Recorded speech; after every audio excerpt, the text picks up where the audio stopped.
नमस्कार, आप देख रहे हैं हार्ट ऑफ भारत। मैं हूं दिवाकर विक्रम सिंह। जैसा कि मैंने आपसे वादा किया है कि बंगाल के चुनाव के संदर्भ में मैं आपको एक सटीक विश्लेषण देने की कोशिश करूंगा। हालांकि मैं बंगाल का दौरा नहीं कर रहा हूं, लेकिन बंगाल के लोगों से, सुधीजनों से, कुछ पत्रकारों से और वहां चाहे मिडिल क्लास के लोग हों जो उस बंगाल से जुड़े हुए हैं या बंगाल के हैं, और या नीचे तबके के लोग जो मजदूर वर्ग से जुड़े हुए हैं और बंगाली हैं और वो दिल्ली एनसीआर में रहते हैं, उनसे बातचीत के आधार पर मैं ये बातें कर रहा हूँ। चूँकि उनसे हमारी बातचीत हुई है, मैं वो वीडियोस नहीं दे सकता चूँकि उन लोगों ने अनुरोध किया है, लेकिन ये बात हम आपको बता रहे हैं और पहले वीडियो में आपने बहुत अच्छा रिस्पांस दिया है। आज मुद्दा हमारा ये है कि बंगाल में चुनाव 2 चरणों में होने जा रहे हैं। 4 मई को रिजल्ट आएगा और आज जबकि 14 अप्रैल को हम ये वीडियो बना रहे हैं, तब हम आपको बताने जा रहे हैं कि जब पहले चरण का चुनाव होने जा रहा है तो बंगाल में स्थिति क्या बनी है। कुछ ऐसे शब्द हैं जिसका बंगाल के हर एक चुनावी रैली में उपयोग किया जा रहा है और इसका बंगाल के समाज पर, चाहे वो जिस कास्ट से या जिस वर्ग से, जिस धर्म से बिलोंग करता हो, उस पर उसका असर पड़ रहा है। एक तो एसआईआर का मुद्दा है जिसमें एक बात बताई जा रही है कि 90 लाख लोग जो है इससे प्रभावित हो रहे हैं। 23 से 25 लाख लोग वोट नहीं दे पाएंगे और इस पर सुप्रीम कोर्ट की भी टिप्पणियां, इन सब को देखते हुए इसका एक मतलब है, मायने है और इसका एक असर है। चाहे भारतीय जनता पार्टी पर उसका पॉजिटिव असर पड़े, चाहे इसका एक विक्टिम कार्ड खेल करके ममता बनर्जी अपना वोट ज्यादा कंसोलिडेट कर पाए। इन बातों को बहुत ध्यान से समझने की कोशिश करिएगा और इसी आधार पर जितने भी चुनावी सर्वे हो रहे हैं और जितने भी विश्लेषक बात कर रहे हैं, वो कुछ ज्यादा बताने की कोशिश कर रहे हैं कि इस बार ममता बनर्जी ऐसा कर देंगी या बीजेपी इस बार क्लीन स्वीप कर देगी, ममता बनर्जी से हिंदू नाराज है। कई ऐसी घटनाएं हुई भी हैं। देखिए, ममता बनर्जी ने पिछले 4 से 6 महीने तो बेइंतहा कर दी है जो राजनीति वास्तव में वो नहीं करती। ममता बनर्जी जन नेता है। सड़क से लेकर के संसद तक ममता बनर्जी को राजनीति करते हुए भारत के लोगों ने देखा है और बंगाल का समाज तो 15 साल से ममता की राजनीति को जानता समझता है। भारतीय जनता पार्टी घर से लेकर के बूथ तक जो कुछ भी मेहनत करती है वो वोटर वहां पहुंचे और उस माइंडसेट पे जाकर के वो वोट दे दे, इसके लिए उसके पास एक ऐसी पूरी मशीनरी है और ऐसे उसके नीति निर्धारक हैं और साथ ही साथ ऐसे योजनाकार हैं जिसमें अमित शाह प्रमुख रूप से हैं, जो इस काम को बखूबी करते रहे और उसका असर पूरे देश में विभिन्न चुनावों में दिखा है। बंगाल में होता यह रहा है कि पिछले 3 चुनावों में ममता बनर्जी ने भारतीय जनता पार्टी को उसके ही रणनीति से शह एन मात का गेम करके उसको अंतिम समय में पछाड़ा है। और इसीलिए मैं बराबर कहता रहा हूं, और आज ये नहीं कि मैंने अपने पहले वीडियो में ये कहा कि चुनाव बहुत रोचक होने जा रहा है। ममता बनर्जी की राजनीति को जितना मैं 25 साल के अपने जर्नलिस्टिक कैरियर में समझ पाया, ममता बनर्जी किसी एक अंतिम मौके को, और कभी कभी तो जो प्रधानमंत्री का सबसे बड़ा गुण है कि आपदा को अवसर में क्रिएट कर दीजिए, ये ममता बनर्जी चुनावी समर में इस तरह की कोई परेशानी वाली या महत्वपूर्ण मुश्किलों वाली स्थिति में वो अपने आप को कुछ ऐसा प्रस्तुत करती हैं, कुछ ऐसे बयान देती हैं जो उनके वोटर्स को प्रभावित कर जाता है।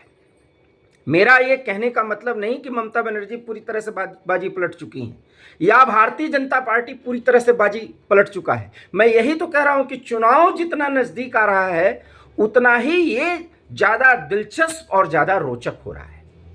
तो मैंने शुरुआत ये की थी कि किस लिए ममता बनर्जी ज्यादा प्रभावी भूमिका में रहीं और भारतीय जनता पार्टी ने उनको चेक एंड बैलेंस करके कैसे उनको एक बहुत बड़ा फ्रीडम नहीं दिया है विक्टिम कार्ड खेलने का। लेकिन ममता बनर्जी जो अंदाज में विक्टिम कार्ड खेल रही हैं और भारतीय जनता पार्टी के प्रमुख नेता जिसमें प्रधानमंत्री मुख्य भूमिका में हो, शुभेंदु अधिकारी प्रपोज्ड मुख्यमंत्री हो सकते हैं, और अमित शाह ने जिस तरीके से शुभेंदु अधिकारी को प्रस्तुत किया है, ऐसा माना जा रहा है कि अगर भारतीय जनता पार्टी चुनाव जीती तो शुभेंदु अधिकारी मुख्यमंत्री होंगे। हालांकि ये तय नहीं है। भारतीय जनता पार्टी में जिसको बहुत ज़्यादा लोकप्रिय बताया जाता है वो अंतिम समय में वो उसका नाम हट जाता है। लेकिन शुभेंदु अधिकारी को अगर प्रपोज किया जा रहा है, प्रस्तुत किया जा रहा है, प्रोजेक्ट किया जा रहा है, सॉरी, अगर उनको प्रोजेक्ट किया जा रहा है तो इसके पीछे रणनीति है। चूंकि नंदीग्राम टू भवानीपुर ममता बनर्जी की साख पर एक ऐसी चोट पहुंचा देना, उनको इतना एक स्थान पर अपने ही लिए जद्दोजहद करते हुए बंगाल की जनता को दिखाना कि ममता बनर्जी वास्तव में मुश्किलों में हैं। और ममता बनर्जी मुश्किलों में हैं क्योंकि हिंदू वोटर्स को साधना, और साथ ही साथ जिस तरीके से ओवैसी और हुमायूं कबीर, हालांकि ओवैसी और हुमायूं कबीर को मैं बहुत बड़ी चुनौती नहीं मानता हूं, इन केस कोई हंग असेंबली की स्थिति आई तो हुमायूं कबीर और ओवैसी किसके साथ जाएंगे, ये बहुत समझने की बात है। पहली बात तो यही है कि पूरी लड़ाई ममता बनर्जी अंतिम समय में हंग असेंबली की स्थिति में भी पलटने की स्थिति में हो सकती हैं। भारतीय जनता पार्टी अपने दम पे चुनाव लड़ रही है, कोई ऐसा सहयोगी न तो वहां प्रस्तुत है और न कोई साथ है,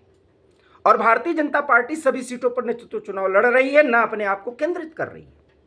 215 सीटों पर भारतीय जनता पार्टी अपनी पूरी ताकत झोंक रही है, जिसमें संघ परिवार की एक रणनीति काम कर रही है। और अमित शाह तो पूरी तरीके से 15 दिन के कैंप स्थिति में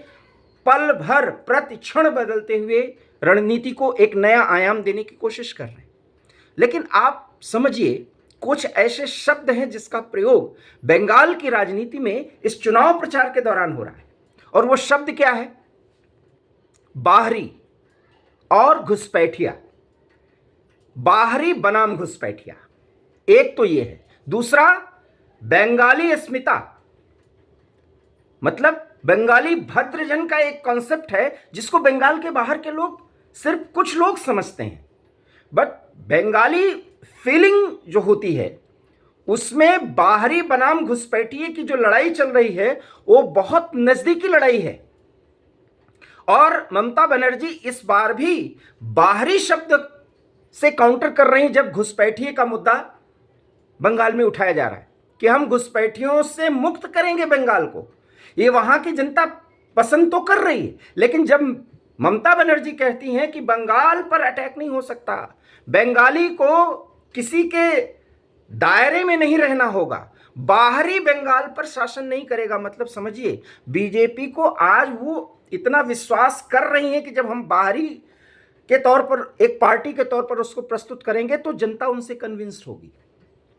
और ममता बनर्जी कोई राहुल गांधी की तरह तो हवा हवाई बात करती नहीं। और मैं फिर कह रहा हूं, राहुल गांधी अभी एक शून्य स्थिति में बंगाल में उपस्थिति दर्ज करा रहे हैं, इसलिए ममता के सामने चुनौतियां तो हैं,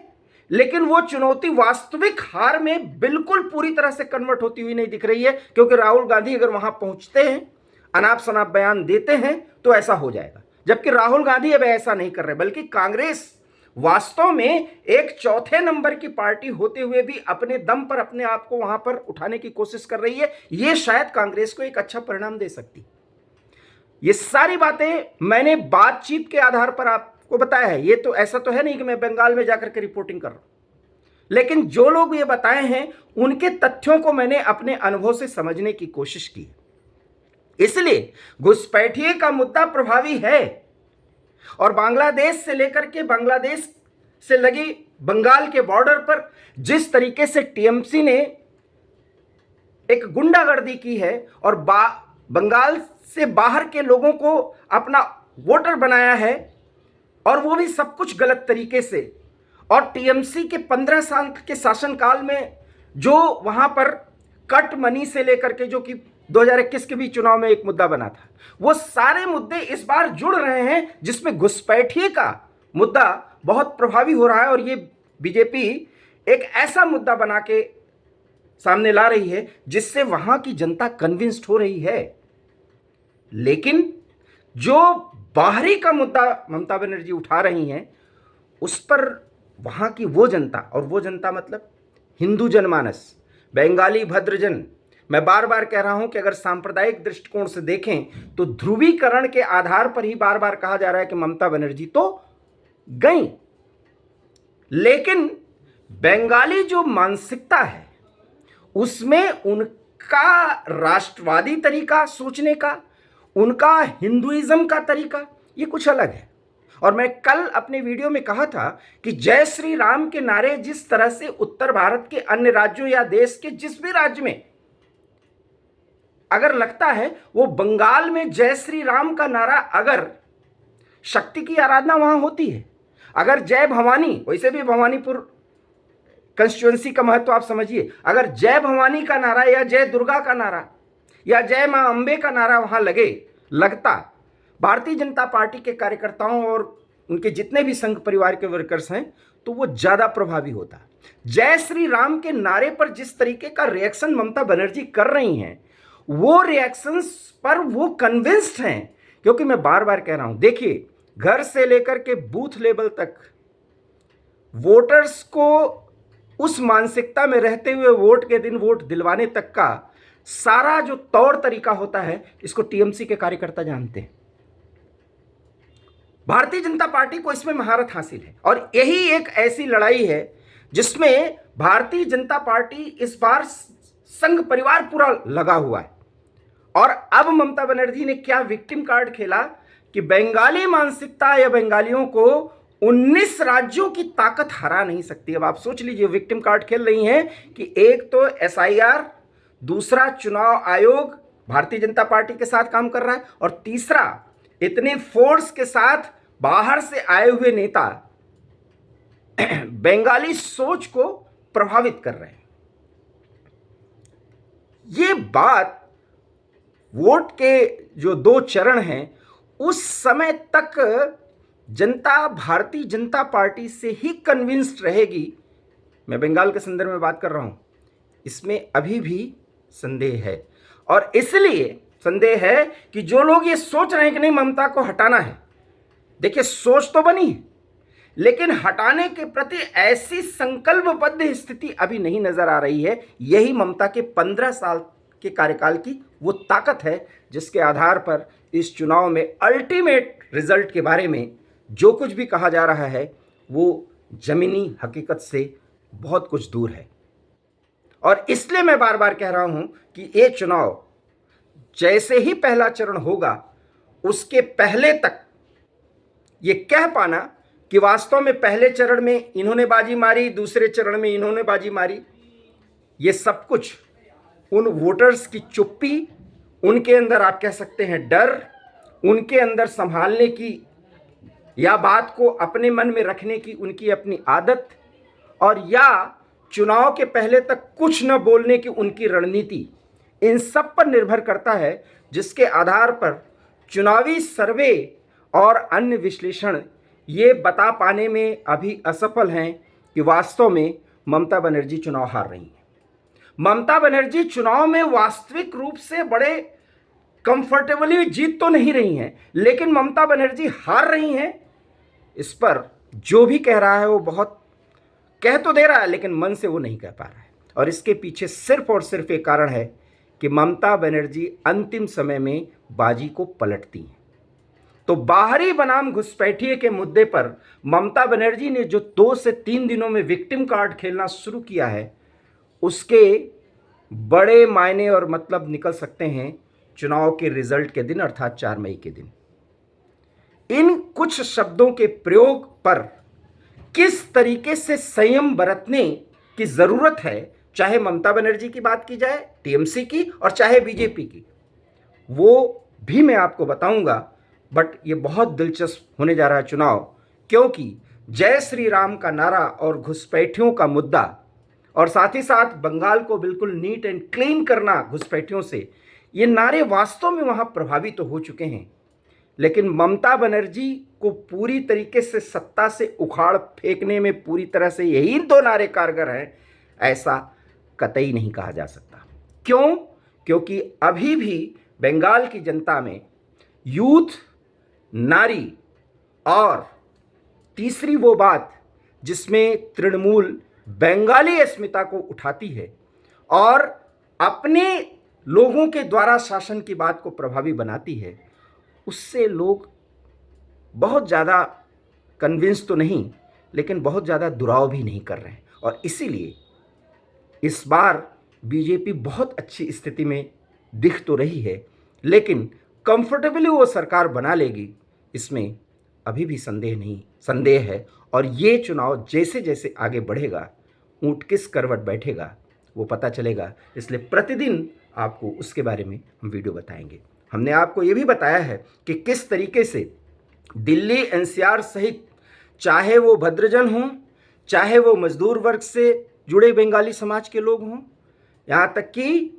घरों में काम करने वाली मेड्स भी चुनाव के दिन बंगाल जा रही हैं, या भद्रजन जो नौकरी पेशा लोग हैं, चाहे वो सरकारी नौकरी में हों चाहे प्राइवेट जॉब्स में हों, वो सब बंगाल की ओर जा रहे हैं। इसलिए वोटिंग टर्नआउट भी कमाल का होने जा रहा है। और बंगाल से जो खबरें मिल रही हैं, ये जितने भी लोग बाहर से जब सब जा रहे हैं बंगाल के हैं और वहाँ पर उनका नाम है, एसआईआर के कारण एक भी वोट जो है वोटर लिस्ट में नाम, वो बिना वोट के नहीं रहेगा। सवाल ये है कि इसमें टीएमसी की मेहनत या भारतीय जनता पार्टी की मतलब बहुत ज़्यादा मेहनत, ये प्रभावी कौन हो रहा है, ये देखना दिलचस्प होगा। इसलिए जितना नज़दीक चुनाव आए तभी कुछ कहा जा सकता है। अभी भी ममता बनर्जी प्रभावी रूप से बीजेपी का जो एक कह सकते हैं ना कि यज्ञ के दौरान जो घोड़ा छोड़ा जाता है, राजसूय तो नहीं कहेंगे, लेकिन वो बेलगाम दौड़ता है, उस पर वो लगाम कस रही है। और इसलिए एंटी इनकम्बेंसी फैक्टर के बावजूद भी जब संदेह के घेरे थोड़े बहुत दिख रहे हैं, तो ये कहा जा सकता है कि ये चुनाव रोचक दौर में पहुंच गया है। अगले अंक में कुछ और महत्वपूर्ण बातों का हम जिक्र करेंगे, लेकिन ये वीडियो आपको कैसा लगा इसको प्लीज़ आप अपना कमेंट दीजिए, वीडियो को लाइक कीजिए, शेयर कीजिए। हमारे चैनल हॉट टॉक भारत को अगर आपने सब्सक्राइब नहीं किया है तो उसे प्लीज़ सब्सक्राइब कर लीजिए। बहुत बहुत धन्यवाद। नमस्कार।